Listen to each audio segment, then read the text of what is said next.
Hi, this is Matt. Once again, welcome back to another video, and this is a paid request for Steven. Thank you so much for that. For those interested requesting any type of videos, whether it be a topic, tier list, ranking review, re-review, thought streams, commentaries, video game playthroughs, whatever the case may be, feel free to send it either directly to my PayPal. I do have a CashApp as well.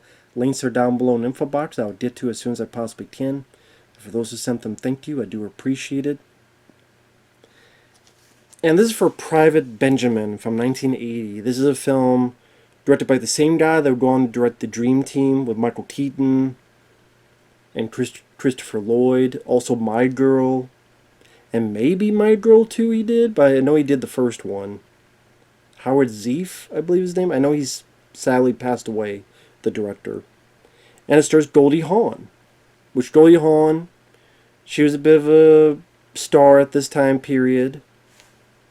I wonder how many people know who Goldie Hawn is nowadays. She's been out of the limelight for a while. She's with Kurt Russell. I don't think they're married, but they've been together for a while. They might know her daughter more. Not from Kurt, but from a previous marriage. Anyway, not to get off track. I don't mind Goldie Hawn. Never minded her. I liked her plucky attitude, and there's really nothing bad I could say about her. I think she's a pretty decent actress. This was a big hit when it came out. Goldie Hawn was nominated for an Oscar for Best Actress. I'll be honest, watching it, I don't know why, because I did not really like this film. I think this film kind of sucks.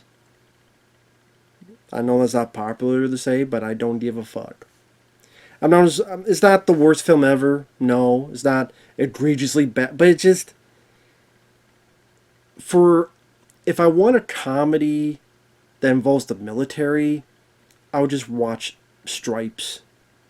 Stripes with Bill Murray, I think, is so much funnier than this, so much more entertaining than this, so much memorable than this. And I guess with this, I don't really deal what the big deal was with this film. And I like Goldie Hawn, and she's not doing a bad job in the movie, but an Oscar-nominated performance? Why? What about this performance made her worthy of an Oscar nomination? Because she's a woman in the military? So you're telling me Demi Moore could not be nominated for G.I. Jane?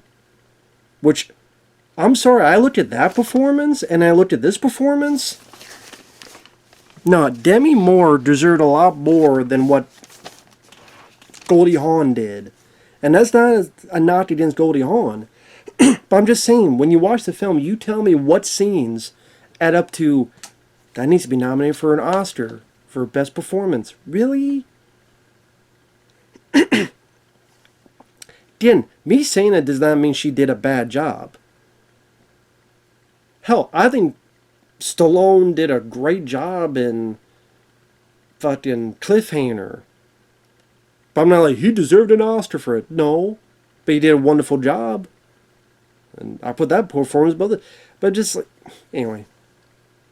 I don't get why it was an Oscar-nominated worthy performance, but that's just me. She plays a woman that's from a family that was rich and wealthy. And her goal was to marry someone that would take care of her. That happens to be Albert Brooks. Very young Albert Brooks, who would be in Drive and be a director. He's in this fun comedy called Mother, which he made. I'm like, is that Albert Brooks? Oh, it is. One thing leads to another. They get to the wedding night.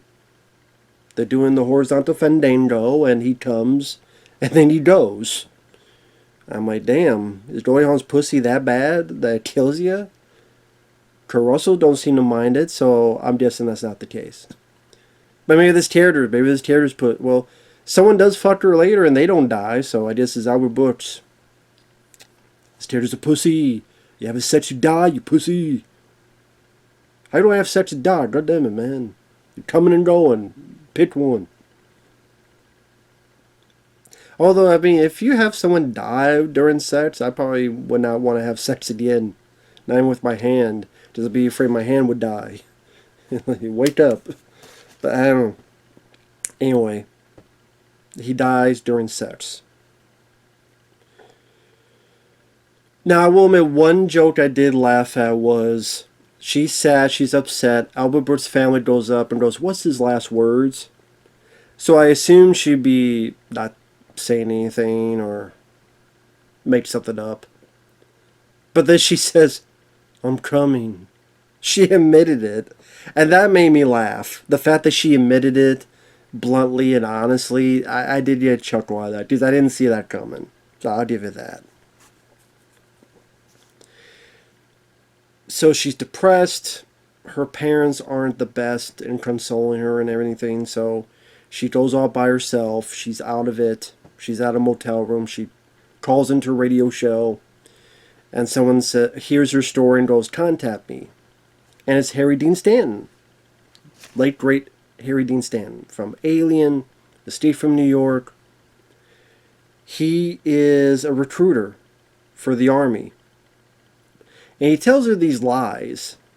Which I guess recruiters are able to do that. They do just flat out lie. You'll be in a condo, you'll be by yourself. And of course, she signs up, but when she gets there, and she goes through the things that you would think of. She's got to do push-ups and doesn't know how to do them. The drill sergeant is getting angry at her.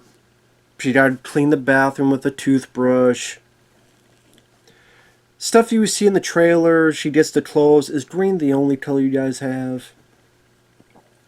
Dealing with the captain, Eileen Brennan, who was Mrs. Peacock in the film Clue. Goal is, well, I joined a different army. Or after cleaning the bathroom, check out that bathroom. It's fabulous. You could eat off it. I will say, when it's these bits in the movie, I'm not minding it for what it is. It may be, typical tropes. But at the same time, Goldie Hawn still has that attitude, that spunky attitude. And I'm enjoying it. I'm enjoying her performance. I'm enjoying, Eileen Brennan as the antagonist. She's training, being very dainty in her moves. Then she can't hack anymore. She wants to leave. She's ready to leave, but then her parents say some stupid stuff. Pretty much says, fuck this, I'm going to stay. And then she gets better. To a point there's these war games, and she's on one team. Her and the girls are able to, through deception and other stuff, get control of the other team. They catch Craig T. Nelson's in the film. They're able to catch him because he's with one of the female soldiers, recruits, and catch him with his pants down, literally. So they're able to capture them.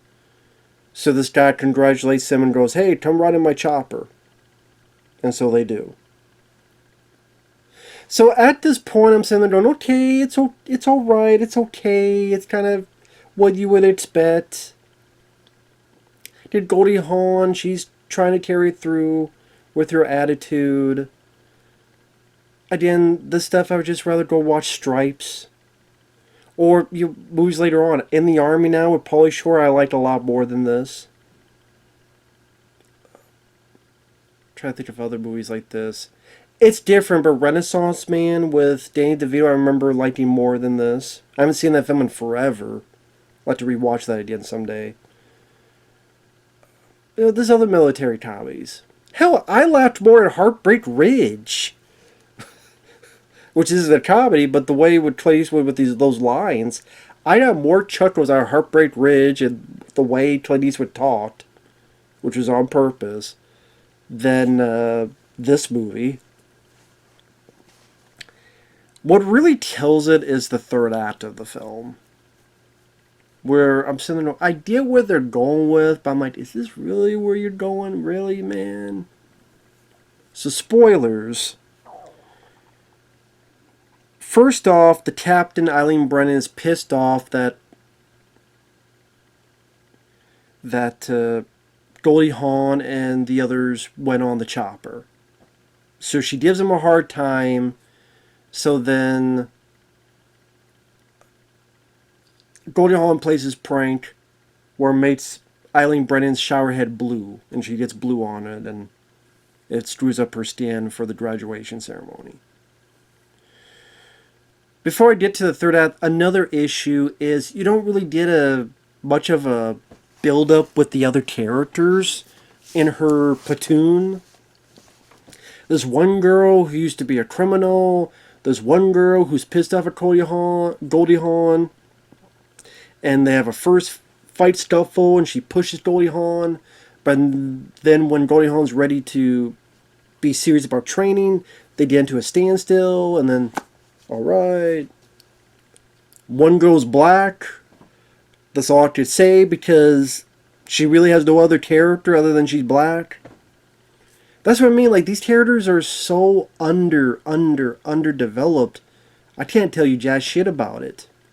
They tried to develop a little bit with a campfire where they're sharing stories, but it's not enough. Even like Stripes, John Candy, with when they're around, they're telling who they are, and I gotta be in the army, lose weight, get it healthy. You got a good program here? And then like the girls, the mud wrestling, I can do it. I'm gonna lead me fight a machine, I'll do it. You're a madman. Even the guy's psycho. And one calls me Francis, I'll kill him. Even those little bits, like, you get a bit more of them compared to these gals. So I didn't really give a shit about them. They were way too underdeveloped. Again, even the people in Stripes were more developed in their teeny bits than this.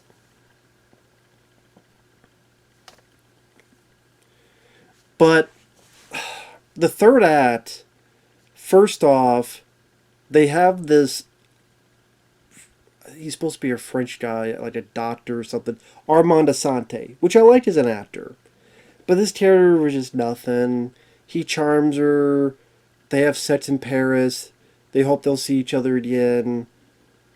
Then she's going to be a paratrooper. But then the guy that got her the job, the same guy that gave her and her compadres a helicopter ride, he then tries to rape her. And this is kind of trying to be funny because she's kind of, it's time to go. Oh, I wasn't going to jump, but yeah, maybe it's this time I jump. And then when she lands, he's like, well, let's just say, this didn't happen. I just got carried away. And then instead of, it's a pretty serious thing, really she just gets to go where she wants to go for her post, which is Paris, because Armand Assante is there. But I'm like, really? Like, this guy tried to sexually assault you? He doesn't get any comeuppance. He doesn't get any tip back. He doesn't get any trouble. It came out of fucking nowhere. I definitely didn't think it was funny. And then it's just, she just flew to Paris now. What the fuck was this? This seems so out of place. It would be like if a scene in Stripes became fucking Midnight Express.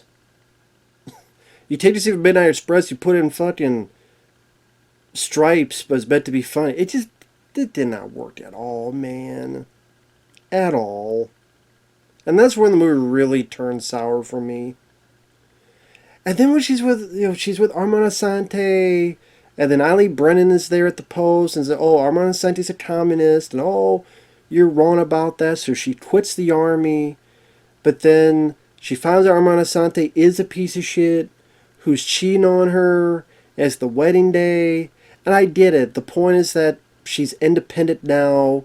She's not going to settle for someone that's going to take care of her. She'll take care of herself. So she punches Armand Assante. She quits the wedding.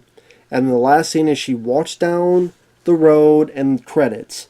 Don't know where she'll be. But the idea is that she's independent. She's strong. She'll stand on her 2 feet. But I'm like, so she left the military. Maybe she did get back somehow. She didn't get her paratrooper job. Like, every guy is a piece of shit. Well, either a pussy like Albert Brooks who died during sex. Trey T. Nelson is fucking his own recruits. Armand Assante is a dirtbag. Goldie Hawn's father is a wealthy dirtbag. And then you think the nice paratrooper, he's a raging bona fide rapist. What the fuck? Like, and there was nothing funny in the third act. Like, the comedy was just gone for this comedy. Even Stripes, and I won't keep comparing, this is another military comedy in the 80s. I think it's much fucking better. There was action in the third act, but I still had the humor of, like, John Candy getting pissed and knocking the door down, and oh, come on, it's Czechoslovakia. It's not, we're not going to Moscow. And he mentions a town, and then Harold is like, yeah, but I got my ass kicked there. No, we're not going. And even then the action was at, like, the guards, the goofy bit with the guards, and oh, bang, bang. At least it was still fun. Maybe it wasn't as comedically funny as the first 2/3 of the movie, but it was still a consistent, fun tone. This, I didn't feel that, so I didn't like the third. Again, the other characters that were underdeveloped. I think the third act really soured me and just shit the bed. Even up to that point, it wasn't a hilarious film. There were a couple bits of fun. Most of them you see in the trailer. Goldie Hawn did a fine job, but yeah. All I kept thinking of was, I'd rather watch Stripes. I'd rather watch In the Army Now. Can't In the Army Now get a Blu-ray? These are the thoughts I'm thinking of while watching this fucking film. So, no, I don't know why it was a hit. I just, Goldie Hawn, up and coming star at that point. Critics, I don't know what they saw in this. I'm sorry, I don't. If you like the film, that's cool. I think this film is kind of shitty. Not the worst thing ever, not a bit all rant, but kind of shitty. So with that said, thanks for watching. We'll see you guys later. Ciao.